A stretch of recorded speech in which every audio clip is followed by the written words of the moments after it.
Congratulations on finishing your course. That was some hard work. Now what do I do with it? Is there anyone that will house my course and help me sell it? What if I can get an entire team to help me sell my course that I worked so hard on? Have I got a discovery for you?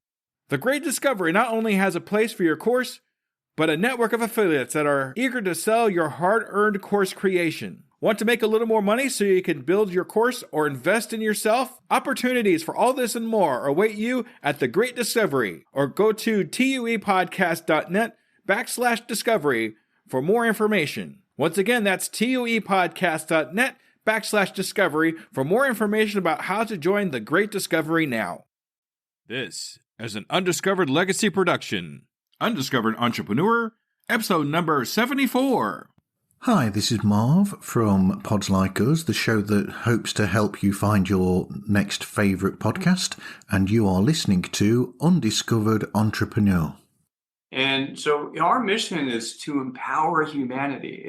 I don't know about you, but you get to a point in life where I don't know if there's a certain age or a certain day or circumstance, but there's a little trigger that comes off and says, there's more to life than business. There's more to life than another big house or another fine car or an airplane or how much money you got in the bank. Or a good fishing pole is always exempt. I call it that. But it's those things when you get to that point and you just recognize it's about legacy. Our time here is brief, and the impact that we have and what we do to carry on and just to finish well, I think is really what it all comes down to.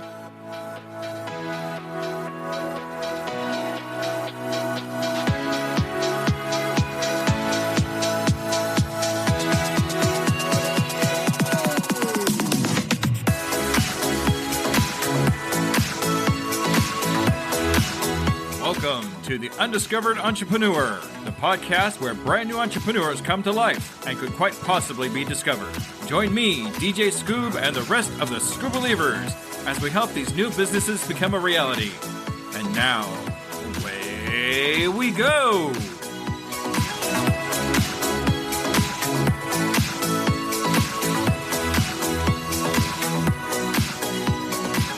Hello, Scoob believers, and welcome to episode number 74 of the Undiscovered Entrepreneur, and it's me, Scoob, coming at you at whatever device you happen to be listening on.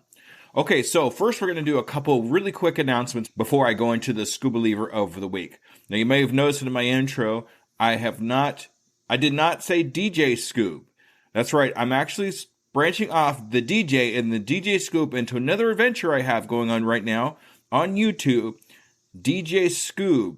It's still under the Undiscovered Entrepreneur, but I'm now putting out music videos to put together the DJ part of the DJ Scoob. But I'm going to leave the DJ over there for those particular videos. And the rest of the time here, when we're talking about entrepreneurship and things like that, we're going to be just Scoob. But nothing else really is going to change as far as personality-wise. I'm still going to do the Scooby-Doo thing. Look inside the show notes for links to those videos so you can enjoy those. I've devised a new type of music, kind of still EDM, but I call it IEDM, which is inspirational electronics dance music. So look into the show notes for those videos. All right, so the Scoob believer of the week is Cheryl Field. Now, Cheryl, you might remember in my last episode of Undiscovered Advice, she's one of the speakers I had there, and she reached out to one of my other speakers, Janice, who made a collaboration out of the whole thing. So I just want to say thank you, Cheryl, for taking the opportunity and for being a Scoob believer to begin with and putting out that advice for us, but then reaching out on top of that to other people that you might be able to collaborate with. And I think that's just amazing. Thank you so much for being a Scoob believer, Cheryl. All right, so our episode today, hey, I got to ask you, have you ever felt like you're failing at entrepreneurship? Well, I got to tell you, Sandra and Tim from The Great Discovery will completely change your perspective. In this candid video, they share how pivoting their initial failures allowed them to become a global e-learning platform and to flourish. It's been absolutely amazing. You'll be inspired by their vulnerability and embracing mistakes as first attempts in learning, and their wisdom on aligning businesses with their core values. But the real goal here is hearing their massive goal about becoming the world's largest e-learning platform in just 6 months through pioneering multilingual technology. You got to see some of this. Don't miss this insightful peek into the mindset required to turn failures into worldwide impact. So let's listen to Tim and Sandra.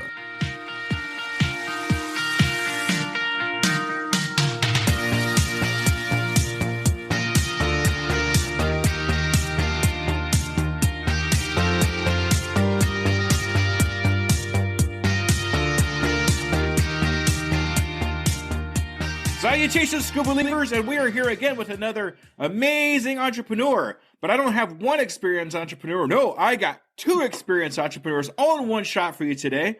Today we're talking to Sandra and Tim. Hi, guys.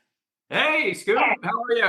Fantastic. Thank you so much for taking the time to be on the Undiscovered Entrepreneur today. It's great to be here. All right. So I got one kind of semi-serious question to ask you. Are you ready for it? We're ready. All right, here we go. Are you Scoob believers? We are Scoob believers. I am absolutely a Scoob believer. Woohoo! All right. Yes, thank you so much for being Scoob believers, y'all. I really appreciate you. So what I'm going to have you do here at the very front is just kind of have you give a chance to introduce yourselves, tell us who you are, what you represent, and all that good stuff. Tim, why don't you go first? Sure thing. Thanks, Scoob. I appreciate it. My name is Tim Taylor. I'm the co-CEO of a company called The Great Discovery. We're a global e-learning community going through over 200 countries and translating material into over 100 different languages. And the best part, if you're a course creator, you don't have to sell it yourself. It's sold out for you by your content is distributed worldwide. If you're a learner, you're actually learning from some of the top experts in the world in your local language right at your house. Mm-hmm. Fantastic. And Sandra, how about you? Well, hello, everybody. I'm Sandra Harry, and I am the other co-CEO of The Great Discovery. And yes, Tim explained about the e-learning platform, but there's more. We have an e-learning platform, but we are also founded, and our foundation is on something called Six Sigma, which is a big business management system. And everybody's going, business management system, e-learning, how did that all come together? Well, my late husband was Dr. Michael J. Harry, and he was the co-creator of Six Sigma. And he wanted to bring Six Sigma down to everybody in the world, not just businesses. And he did that through a course called The Great Discovery. So that is where the name The Great Discovery came from. And as you're going through The Great Discovery and empowering yourself and elevating your learning to solve problems, increasing your odds of success in everything you do with it, you need knowledge. So there's the reason that we started the e-learning platform to help people learn and empower humanity across the world. Fantastic. Thank you so much, Sandra. And just so you all Scoob believers know, I'm also a part of The Great Discovery. I've been in here for 2 months, and I got to tell you, it's been mind-blowing, the kind of camaraderie from all the people that I've talked to, all the new people that I've been experiencing, and of course, all the help to actually get things going for myself. It's been absolutely amazing. But that's enough about me. I want to talk a little bit more about you. So, Sandra, in the first year of actually getting your business started, what kind of some of the pitfalls or problems that you had getting started? Well, Scoob, it was typical that a lot of people have. I had the content and The Great Discovery, the course, and we were continuing to work on that since my late husband's death.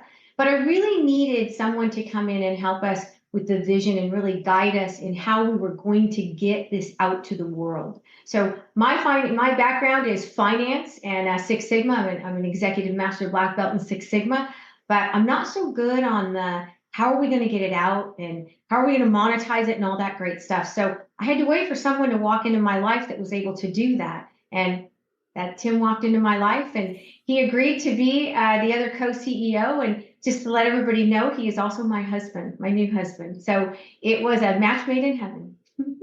Oh, that's awesome. All right. I almost hate to ask Tim now because I don't know if anything will come up, but let's see. Tim, how about you? When you were first getting things started for your business, what was it like and what kind of pitfalls have we come across? Well, when we first started, it was the pitfalls that we had as we first started off with the Great Discovery course. And it is a powerful course. And I think you, Scoob, you probably are familiar with this. You've done something that's you're so close to it that all you see is this, wow, this is the greatest thing ever. And so we were really excited about the Great Discovery course. And as we started getting down the road, we discovered that, no pun on the Great Discovery, but there are an awful lot of personal development courses that are out there. They're everywhere. And everybody believes theirs is the greatest. So it's coming out from a starting position, even though with a 40-year background like Six Sigma, it's coming out in that starting position. It's sort of like you're an unknown, and it's a slow growth model. And so the way we did that is we pivoted. We came back around and said, what can we do to change this dynamic? We're a small fish in a huge pond. What can we do to bring the pond into us? And so we created the e-learning platform to bring in learners from all different places, get them on our platform. And then we discovered we can do some pretty amazing stuff with technology. And we did this monetized global e-learning plan. And it's been kind of moving like gangbusters ever since. Yeah, it's amazing to me how when the technology finally catches up to what you're actually trying to accomplish, how well things actually take off, because you've already had the idea for so long. We just had to wait for everything to catch up so we could actually do what we wanted to do. Mm-hmm. And I'm so glad that you pivoted. A lot of new entrepreneurs kind of have a rough time making that pivot into something else that they really feel it's going to be good, but they're not sure if they want to do it. I'm going to be changing what I'm going to be doing. So that's kind of a fear kind of thing when I think about how we have to pivot into something else. Mm-hmm. Absolutely. And I'm going to add on to that. My late husband asked me to carry on his legacy, his Six Sigma legacy, which was huge. And then he asked me to launch the Great Discovery because he was ill and he didn't get it launched to the world. And so that was a big ask. And so to me, when we had to pivot, it was a little earth shattering. Just like you say, most entrepreneurs, it was very difficult for me. But when I sat down and looked at the whole picture, the business sense in me went, you know what, this is the right way to go. And we're going to be able to offer people so much more than just the Great Discovery. And like I said, when you're going through the Great Discovery, say, I want to get healthy. A lot of people want to get healthy these days, right? And I'm going down the proven path, which is what we call it in the Great Discovery. To get healthy, I need to learn about nutrition. So where are they going to learn about nutrition? Right on our e-learning platform, right there, right? And so it was beautiful, but it was a little bit difficult for me at first to realize that the Great Discovery was going to be secondary to the e-learning platform. But I do know that at some point it will probably transition and will start to be even with it, or maybe bigger, right, Tim? We'll see. Yeah, it's amazing to me how as if we follow that fear, that little thing in the back of our head that we're kind of scared of, but we go ahead and do it anyway, what happens on the other side of that fear could be a fantastic, whether it's moving on to the next level or something that we learn from going through that fear and going, okay, I want to do this or I didn't want to do this. It really becomes a great thing. So I personally feel that following your fear is a great thing. Mm-hmm. You have to embrace it. I completely agree. What's kind of interesting is the Great Discovery course itself is really the world's premier program for problem solving. And so when I say we pivoted, we actually followed the Great Discovery course. Sandra has been at it for decades. She's been at it for a long time, studying it. She's an executive master black belt. Me, not so much, right? I've got my skill set, and that wasn't one of them. So as I started studying more about the Great Discovery, where you're identifying your core values and your restraining forces and all the different things and pivot, that's where it comes into that pivoting. You have to face those fears by measuring them. You analyze them, you recognize what they are, and then you plan your way through them rather than you just have to step back and take a good look at it all, walk around it a little bit and get a good view. Yeah, absolutely. Absolutely. It's good to be able to step back and see the entire thing before moving on to the next level of whatever it is that you do. That's some great advice there, Tim. Thank you.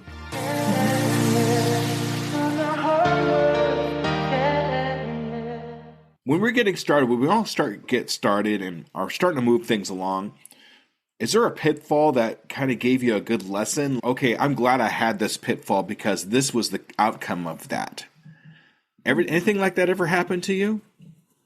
I have to say, yeah, to me. Right after Michael passed, I wanted to launch the Great Discovery so badly, even though I knew that it still needed work, but I wanted it so bad to be able to do that for him. I kind of forced it. And it was a train wreck. And so I had to take a step back, and I had to pause, and I had to breathe, and I had to let the right people and let it be the right time for the product to be launched. And that was tough. It was tough taking that step back, but I learned that you can't force something. You just cannot force it. And I kind of knew inside of me, but I wanted it so bad. So pushing and forcing isn't going to make it good. It only makes it worse. So. Yeah, let it come the way it's supposed to come. Yeah, I think that's exactly it. As far as the pitfalls go, I don't think I really saw any, but I did see some rough road. When, as an analogy I learned back in the ministry days, it's almost a macrame or a needlepoint, right? On the back side of it, when you're looking at it, when you're right in it, it's rough with dangling threads and all kinds of stuff. But when it's finally complete and it comes out on the other side, it's like, holy cow, that is amazing. Just don't look at the bottom of it and all the work that went into it to get it there, right? All the trials and errors and failures and tech glitches and bugs and money issues and personnel issues and all the things. And it all just seems to come out at the right time, if we're blessed enough to be able to get there. In many cases, people walk away before the magic happens. Yeah, I find that a lot too, where, a lot of the people that throw their hands up in the air and say, okay, I'm done, walk away from it just before it actually should have took off. Right. I'd like to say that you had one shovel left before getting to the gold, and you walked away from it before you actually got to it. So that's why we want to kind of motivate ourselves to keep going. And when we feel like we don't have any motivation left, reach out to other people, find people to help motivate you to get that next shovel, so you get to that vein of gold that you've been shoveling for this whole time. Exactly. Mm-hmm. Exactly.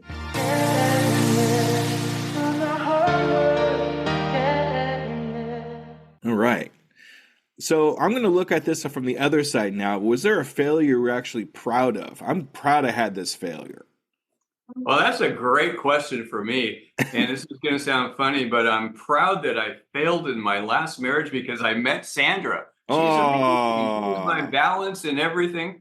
You know what I'm talking about, Scoob? It's everybody's got different gifts and talents, right? My skill set, my intrinsic core values are absolutely opposite of Sandra. I mean, she is the perfect, consummate, detail-oriented person. Me, I'm a great visionary and delegator. That's together we make a fantastic team. And when we actually started out to do this as co-CEOs, we lifted a few eyebrows out there with people that were, nobody does that, right? And what our plan with this was very simple, is that failure led to a success. And we know that it's just been an amazing ride for us, I think, for every day of our lives since we've been together. And so that failure, as tough as it was in the past, and going back into marriage and personal things and stuff, it's all part of the macrame, the stuff that's underneath that needle point until you look at the top of it. It's amazing now, rough then, Mm-hmm. Yeah, I have to agree. The failure of me trying to force this to go right after Michael passed, when I knew it wasn't ready, was probably the best thing that happened, because actually I met Tim coming out of that failure. So that was amazing. Mm-hmm. It's amazing how as long as we don't let that failure get to us to the point where we throw our hands up in the air and say, that's it, I'm done, instead of taking it on and saying, okay, this is actually to lead me to something that's going to be even greater than where I'm at now. That's where it becomes the most precious. Mm-hmm. As long as we take it as, okay, this is actually, even though it didn't work out the way I'd hoped, this is going to lead me into something even greater than where I'm at now. Do you know the acronym for FAIL by chance? Do tell. Okay. I see Sandra thinking over there. No, I've heard it. I'm trying to think of it. I've heard quite a few of them, but yeah, I'd love to hear yours. Yeah. Come on, Sandra, you can get it. It's false something. It starts with false, right? No, but that's a different one. But I'm going to talk about that one too. Don't worry. First attempt in learning. First attempt in learning. That is good. Yeah, and when we fail about something, we have to understand it's a learning process, not so much as a failure or give up process. You learn something in that failure to move you on to something else. Now, the other one you're talking about is one I talk about all the time. We did touch on it a little bit earlier. It's fear, false evidence appearing real. Yeah, there's Sandra gets it now. So But I do tend to talk a lot about fear in my podcast because that seems to be the one thing that keeps everybody kind of held back. They fear that failure. That's how they always seem to coincide with each other when we talk about fear and failure. Because fear leads to uncertainty, and the two of them together it shuts you down. You literally cannot process when you get so much fear and you have so much uncertainty. It will just shut someone down, and it's debilitating is what it is. It's very scary. So one of the things I do with fear, I have fear, everybody has fear, but I just submit, I just give it to God and I move on. And I just say, you know what, I got to give this to you, and I know you'll handle it for me. And he always does. And I just pick myself up and move forward. So yeah, as humans, we fear change. We fear something that we're not, that's the unknown. So when that happens, we tend to want to shy away from it. Now, me personally, I use it as a guide. If I fear it, I got to go do it. And that's actually one of the reasons why I jumped into the Great Discovery, is because I wasn't sure what it was, but it seemed so great. Even though I was like, oh, I'm not sure, so let's do it. But it's been quite the ride since then. So another thing I'd like to kind of touch on too is as how we can find other people that complement each other. The weaknesses we have are strengths in other people. So if we could find that person that has that strength, that little piece of the puzzle that we're missing, we could turn it into something great. That's why a lot of people look for partners or even just friends that can fill in that little empty space that we have that we're not 100% sure on, or that's not quite in our zone of genius. Tim has his zone of genius. Sandra, you have your zone of genius, but the two together just turns it into a great powerhouse. And that's just what I really like to see. yeah, and we have a lot of fun too. So Fun's always a part of it. So we made one agreement when we became co-CEOs. Everybody's like, how do you guys do it? You're married and you're co-CEOs, and that's going to be a disaster. And I'm like, no. We sat down and we said, okay, what's going to happen if we both can't agree on something? It's the number one thing we needed to sort out, right? What if we can't both agree? Then things will stay the way it is. And it's worked, and actually it's served us well, and we haven't had any issues, and we have a great relationship. So it's been a lot of fun. We have a lot more fun coming too. Oh yeah, I'm sure there's a lot more of that coming your way. That's for darn sure. We've also really found some great team members too on our corporate team. We're attracting the missing pieces that we have, people with the talents and skills that we don't have. I don't know about you, Scoob, but I can do a lot of stuff. I don't like doing a lot of the things I'm really good at, right? So I tend to focus on the things that I'm really good at.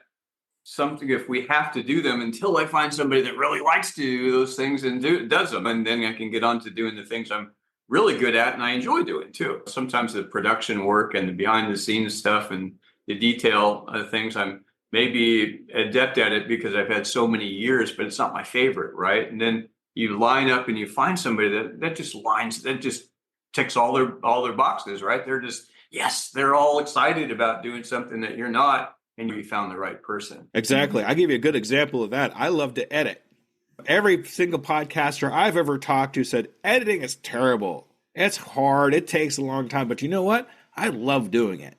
So it's really within my wheelhouse. So if somebody else says, hey, can you edit this for me? I'm like, yeah, sure. No problem. Bam, bam, bam, done. But if we could find the people that the stuff that we don't like to do or we like to do but just need to delegate, we delegate out to somebody where it's in their zone of genius. So you're going to get the top-notch work from that person and be able to use that in whatever it is that you present. Yeah. Well, God bless you. And Sandra, I think we just found our video editor. Oh, yeah. We'll talk after. All right. So that's great. That's awesome.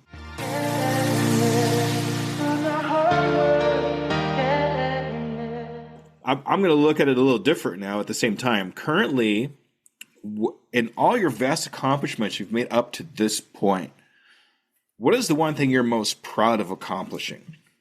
I made you think. Tim, you want to go first? Well, yeah, that sounds like a punt. There you go. I mean, the thing that I'm most proud of accomplishing really is it's really just waking up every day and being joyful in an environment in the world the way that it is. I think it's my biggest accomplishment is really just being fairly grounded and easygoing, and somewhere along the line I developed a real love and care for people, and it's not fake. You know what I'm talking about? I don't, that sounds a little strange when you're talking about it yourself, but for me, it's sort of like, I don't know if it's an accomplishment or just a gift. And it comes from that school of hard knocks when you're knocked down so many times that you get up and you just start recognizing the grace that you've been given, that you can pour out on everyone else, because everyone falls. You know, if you think you're really standing firm, watch out, because look what's coming around the corner. And accomplishments business wise, they're all, you know, I love business. It's all the relationships that matter. I think it's the most important thing. You screw up so many times, and when you finally get it right, it's just, wow, that's pretty cool. I think my biggest accomplishment is I wake up every day and I live out my core values every day of my life. And I have the freedom of choice to do that. And that is an amazing place to live. I wake up every day and I love to get up. I love to do our work. I love to work with Tim. It's amazing. It's just, yeah, there are rough times. There's sad times. Things happen in life. But I'm able to live a life of love and happiness every day I wake up. My core values, I live them out every day. And my bigger accomplishment would be if I could get the rest of the planet, everyone to be able to do that. And the Great Discovery can help people do that. It's one of the things we work on is our intrinsic core values and aligning what we're doing in our life with them. Life is so much better. I wish I could have everybody in the world wake up and feel the way I do every day. It's amazing. I think that's probably the biggest accomplishment. Fantastic. And we do that one person at a time. One person at a time, because you know what happens is you change that person's life, and their life has changed so much, they change somebody else's life, and so on and so on and so on. And it starts somewhere, and it starts with people like Sandra and Tim, both of them, kind of living these values and teaching them to other people so we could all have that freedom. And it's all about the people too. Yeah, I'm choking up a little bit. That was absolutely awesome. It is. And you know what? It's amazing. It is. This is some of the happiest times I've been happy my whole life, but this has been amazing to be able to live this dream out, this mission that Michael gave me, and to watch how it's affected people and changed people's lives. And it just, there's no greater love and feeling than to be able to pass that on to people. It's been amazing. Well, think about something else, Scoob. It's with the very concept of what we're doing with the Great Discovery and the e-learning side of it. We talk. You've heard some of our talks before, and one of the biggest driving forces is really just looking around with open eyes, identifying the issues that we have, and a lot of the problems that we have around the world come from inequities. We hear them about all the time, and this world isn't a fair place, right? Nobody ever said it would be. But one of the inequities that are almost never discussed is the inequities in the distribution of knowledge. Certain people, very, very small groups of people, have access to everything they need, all the spiritual knowledge, all the temporal knowledge, all the education, all the academic learning, all the science, all the relational information that they need. But vast majorities of the population worldwide, particularly in developing countries, and even here where people really think they've got it all together, are missing the knowledge part. It's actually literally kept from them. And so our mission is to empower humanity. I don't know about you, but you get to a point in life where I don't know if there's a certain age or a certain day or circumstance, but there's a little trigger that comes off and says, there's more to life than business. There's more to life than another big house or another fine car or an airplane or how much money you got in the bank. Or a good fishing pole is always exempt. I call it that. But it's those things, when you get to that point and you just recognize it's about legacy. Our time here is brief. And the impact that we have and what we do to carry on and just to finish well, I think is really what it all comes down to. We see what's happening around the world, and there are communities of people. Their sole source of input has been from the people within their ecosystem, and who are equally in that same environment where they've been devoid of knowledge and access to it. So the system that we're creating now, we can take top experts from anywhere in the world, and people can learn on demand what they want to learn, what's their heart's desire, and deliver it right to their home, and they can earn while they're learning, right? Even where there's no other economic opportunity around, they can get up and start earning. They can do something right there. And how do they learn? By helping those people around them. Tell them you want to become a computer programmer, you learn and tell somebody else how they can become a plumber, somebody else how they can go in their academic studies or whatever. Somebody else can do whatever skill that they want to. And by doing that, you're going to create a significant amount of revenue for yourself. And for us, that's what makes the world go around. Mm-hmm. But it's a driver for sure. Learning what we can by helping others is probably one of the best things you can do for yourself and other people at the same time too. Because now you're learning different things and keeping your options open and learning just all around you. And you never know what's that one thing that you're going to learn from somebody else that's just going to take you to that next level. Why not learn as much as you can when you can? And then when you do learn something, teach somebody else that too. Mm-hmm. That's right? Now you're teaching somebody else, and at the same time, you're learning yourself. Because one of the best ways to teach somebody is to learn. Mm-hmm. And one of the best ways to learn is to teach somebody. It just doesn't get any better than that. So, Tim, that's some fantastic. Thank you so much. Okay, that was great. That was really, really good. Thank you. Oh boy. I know I'm a ham. I'm sorry. Okay, so that's why I'm a podcaster. Okay.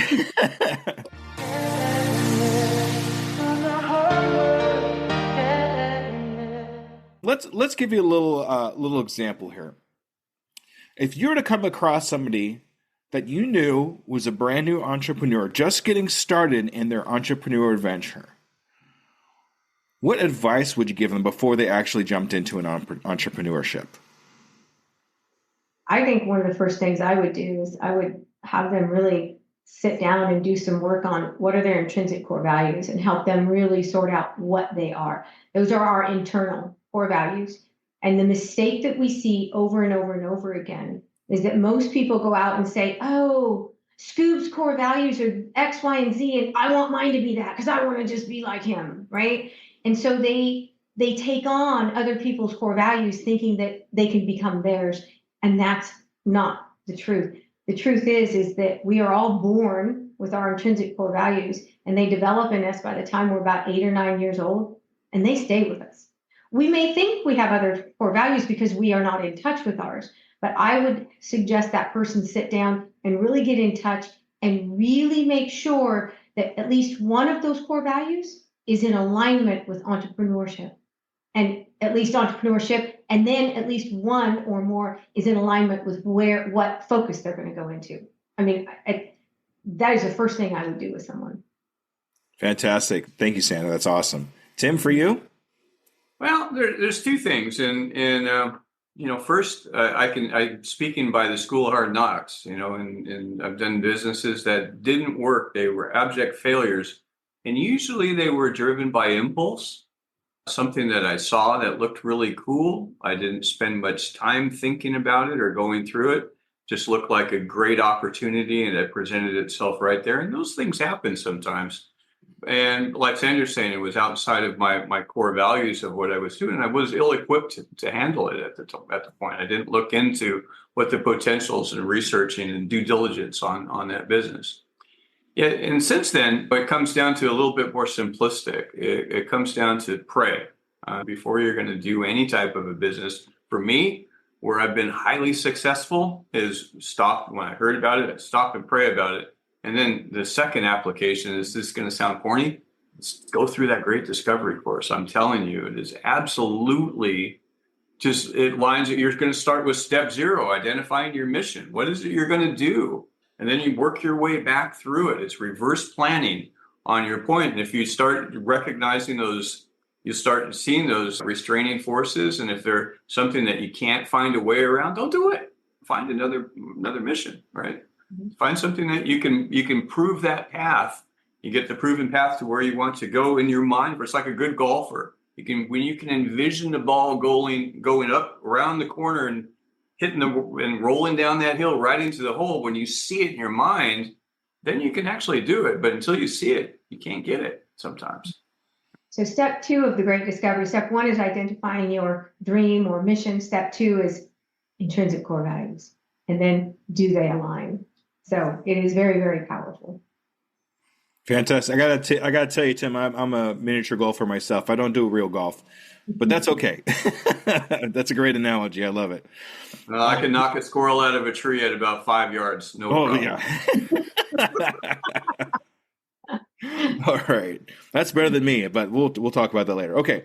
The thing is, something I've noticed too, and a lot of people that I talk to, I tend to find out that if they follow the money, it doesn't tend to work out as well as they had hoped, because they're not following their core values. They're not following what they really feel good about themselves inside. They're trying to follow the dollar sign. That never works out. No matter how hard you try, if it does work out, you feel terrible doing it because you're not really helping anybody except for yourself. Mm-hmm. And when you're only helping yourself and not other people, you don't get that same warm fuzzy feeling in the chest about what you've actually accomplished. So I tend to shy away from anything like that. And if I do go to something, I'd say, okay, how is this helping other people first before this is helping me? It's always better to serve first and then think about how that's going to go, because if you make any money doing that, it's a byproduct of how well you serve your customers. To kind of reiterate what Sandra was saying, we really don't want to compare ourselves to other people. I mean, okay, yeah, people will have great core values and that kind of thing, but we don't want to do exactly what they do, because they're their own people. They have their own experiences. They have their own judgments that they've done to get to where they are. You can't duplicate that, because if you duplicate that, it's going to be wrong, because it's not you. It's not your adventure. It's not the same thing that we went through. So instead, think about what you did last week. Think about what you did last month. Compare yourself to yourself. I say that a lot in my podcast. Mm-hmm. That way, not only can you see what you've accomplished, but you can almost even see where you're going with it. Mm-hmm. I like to tell people, where are you spending your money, your personal money? What do you spend it on? What pictures do you take? What do you spend your time on? That's what you should be focused on, because that's who you are. That's coming from your intrinsic core values. Exactly. That's awesome. All right. So I like to do this with all my guests, is to get a 6-month goal for you and your company and what you're trying to accomplish. So Sandra and Tim, where do you see the Great Discovery in the next 6 months? Well, we'll definitely be global. We are headed that way fast and furious right now. So that is definitely going to happen. Beyond that, Tim, what do you think? I think I agree. We're at our goal, Scoob, is to be the largest e-learning community in the world, and we'll do it in short order. We're good at this.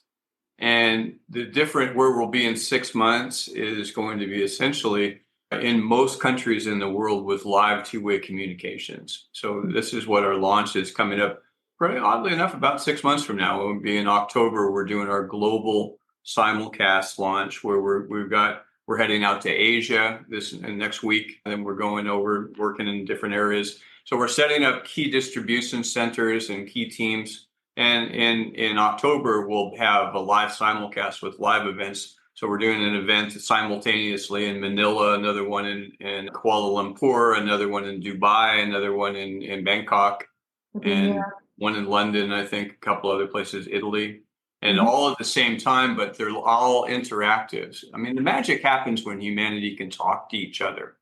And right now we've got one-way translation that's pretty cool. But we've got what's rolling out is already in beta is live two-way translation.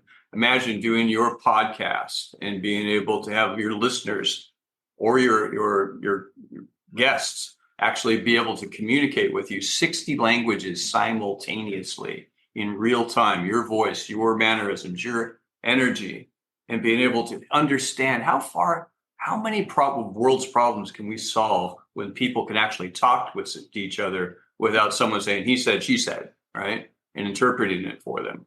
Mm-hmm. So that's where we're going to be. Is it's not a huge goal, but it's massive. That's one step above huge. Is massive. So that's what we're going to be there. That's amazing. That's awesome. So what I'd like to do with y'all, if it's okay with you, I'll actually like to follow up with y'all in about 6 months and to see if we've actually established that, see if we're worldwide, which I know it will be, but we're going to do it anyway, and and see how that goes. Is that okay with y'all? Absolutely. That's Looking great. forward to it. All right. Absolutely. So I got one kind of final question for you. And this has been bugging me since I got on with you. Tell me about if you're watching on YouTube right now, you could see it. If you're not watching on YouTube, go over to YouTube because you got to see this. The little puppy dogs in the books behind you. What's that about? Well, Six Sigma is kind of where we started. Six Sigma was for businesses. And then I told you my late husband was the co-creator. And then he wanted to bring Six Sigma down to the individual. So we created the Great Discovery, the course. So we taught it to adults. We had such huge success. We said, I wonder if we could teach this to teenagers to help them get a start in their life and really get them in tune with their intrinsic core values. So we did, and we were very successful. Teens love the Great Discovery. We have a whole teen program. Then we said, what if we could teach this down to the little ones? These are K through 3, teaching 5 to 8-year-olds the Six Sigma way of thinking, the Great Discovery, through Bentley's series. And Bentley is our little dog. He's sitting right here under my desk, I think. Oh. And so there's going to be a series of 6, and it walks the little ones through the proven path of the Great Discovery. And so we're piloting them in a school district right now in the U.S. just to get some data. Six Sigma, we collect data and we torture it to tell us all kinds of good stuff, right? So this is 4 of the books. So we go from Bentley's dream, which is the mission, to his treasures, which is his values, to his purpose, which is what does he want to do? Where does he want to go? Then he starts on his journey, and then his powers, Bentley's power is book 5, and that's about his forces, his restraining and driving forces. And then Bentley's success is book 6. It's about where he takes his success and he applies it. He becomes a service animal and he helps others. And it's amazing. So book 4 and 5 are almost in print, and book 6 is in illustrations right now. So yes, that is the Great Discovery for children. That's what nice. Now, if we want to get our hands on these books or follow to get the rest of these books when they do come out, how do we do that? They are on the platform, thegreatdiscovery.com. Go to shop and look for the Bentley books. They are on there. We have book 1 through 3. 4 through 5 are not available yet. They'll be coming soon. They're in print. So they'll be coming soon. But yes, we've already started selling them, and they're amazing. We also do a workbook, which is a lesson book. So we have math and some reading and basic stuff for K through 3rd grade. That is a supplemental workbook that goes with them also. All right. That's awesome. Thank you for that. That clears it all up for me. Appreciate that. Okay. All right. Now we have to know about the dog behind you. What's the deal? That's Scoob. Oh, Bill, you mean this thing? Yeah, the dog, right? My dog back here. I'm like, what are you talking about? Oh, yeah, that's a green screen. Oh, the green screen dog. You forgot it was there. Your green screen was a cat yesterday. I got it. Okay.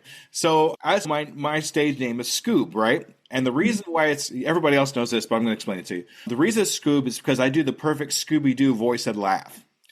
So you could say, hey, Scoob, and I could go, row. That's awesome. Oh, thank you. Okay, so that's been with me for probably going on about 30 years now. So it's just kind of became part of. Now, let me explain what's behind me. Now, since Warner Brothers owns the likeness of Scooby-Doo, right, I can't put him as my logo. So this is Scooby-Doo as a pug. If Scooby-Doo was a pug, this is Scooby-Doo as a pug. Now, the reason I did it this way is because my daughter is an animator, and my son's favorite dog is a pug. So she actually drew this. Oh, wow. Fantastic. And then the tie here, I wear. Oh, that's great. I love it. I don't think it'll work right now, but it actually plays like a piano. This is a little speaker on top here, and it plays like a regular piano. Wow, that's fantastic. Yeah. So it's just the different parts of me all together into a brand. And that's really why I do that's what all this is about. Love it. So I love it. I love it. All right. That's okay. We keep talking about me. This is the part about you. Okay. So what I'd like you to do here is just go ahead and take a minute and give us the whole thing, where we find you, all the good information. So if we want to follow you and the Great Discovery, how do we do that? Okay. Ready, set, go. So we are the Great Discovery Official on both Facebook and Instagram. You can find us online at thegreatdiscovery.com. And Tim and I are both very easy to get a hold of. It's Tim at thegreatdiscovery.com and Sandra at thegreatdiscovery.com. How was that? Both of us are on LinkedIn also. Awesome. Tim, anything for you? Does that pretty much sum it up? I think she's pretty much got it. She's the detail person. I just delegated all that good work to her. Okay, that's why she started speaking, not you. Now it makes sense. Okay. All right, Sandra, Tim, thank you so much for taking the time to be on the Undiscovered Entrepreneur. It's been an absolute pleasure, and I hope we get to see more of each other as time goes on, and I will be following up with you in those 6 months, okay? Okay, you got it. And now that we've been on here, Scoob, we are no longer undiscovered entrepreneurs. We've been discovered. Exactly. Now he's figured it out, ladies and gentlemen. Yes. All right, Scoob believers, make sure you're very welcome. All right, Scoob believers, make sure you stay tuned for the wrap up. All right, everybody, thank you. Have a good evening. Bye-bye.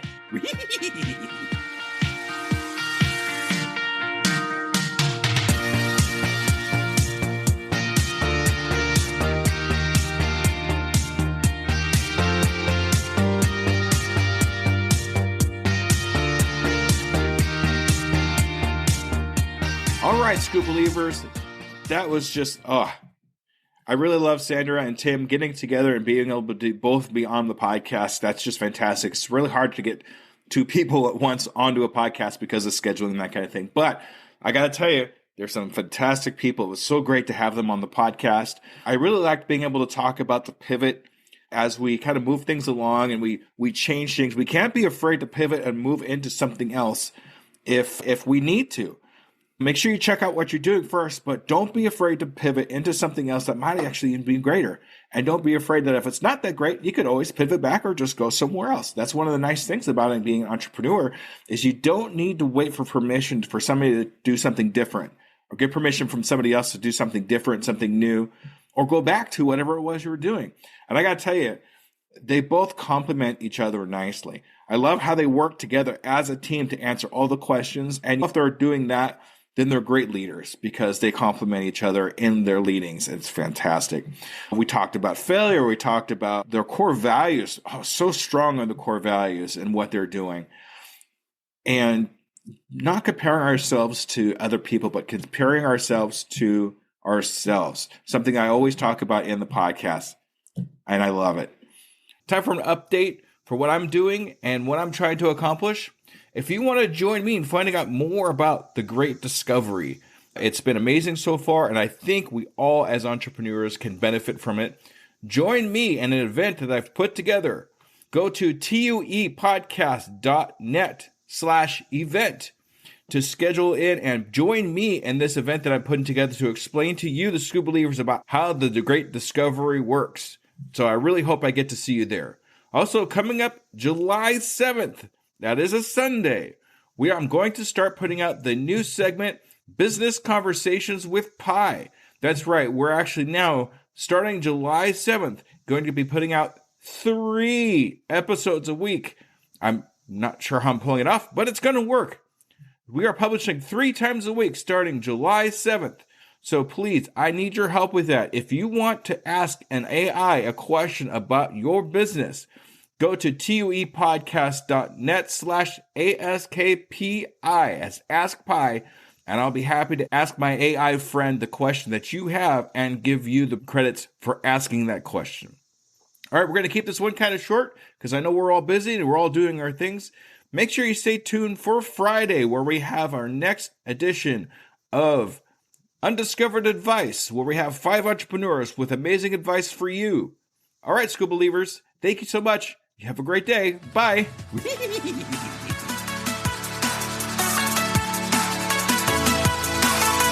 Hello there, DJ Scoob here. And I just want to personally say thank you for listening to my program. I really hope you learned something. Tune in 2 weeks to listen to another brand new entrepreneur. And remember, I can, I am, I will, and I'm doing it today. Do you find yourself faltering when speaking in public? You definitely know what you're talking about, but you just can't seem to get over the horrific fear, and imagining people in their underwear is just not working. Whether you're gearing up for a big presentation or just looking to improve your daily communications, Leslie Fiorenzo is your go-to resource for mastering self-promotion, facing your audience fearlessly, and communicating with authority. Don't miss out on your opportunity to elevate your game.